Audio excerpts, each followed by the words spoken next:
9 মে নেটফ্লিক্সে মুক্তি পেয়েছে romantic comedy series the royal. মুক্তির পর থেকেই ব্যাপক সমালোচনার মুখে পড়েছে প্রিয়াঙ্কা ঘোষ ও নূপুর আস্থানা পরিচালিত সিরিজটি। সমালোচকেরা তো বটেই, সাধারণ দর্শকও এক্সে রীতিমতো ধুয়ে দিচ্ছেন সিরিজটিতে।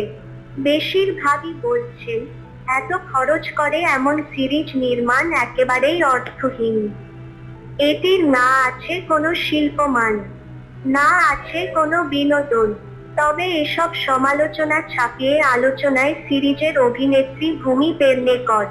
আরও নির্দিষ্ট করলে বললে ভূমির ঠোঁট। ভূমি পেডনেকর ঠোঁটে অস্ত্রোপচার করিয়েছেন, এই ইস্যুতে শুরু হয়েছে বিতর্ক। তবে এই প্রথম নয়, কথিত অস্ত্রোপচার নিয়ে এর আগেও কথা হয়েছে। তির্যক মন্তব্যের শিকার হয়েছেন ভূমি।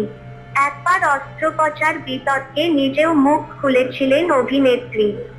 তিনি বলেছিলেন, মানুষের অদ্ভুত অদ্ভুত বিষয় নিয়ে কথা বলতে ভালো লাগে।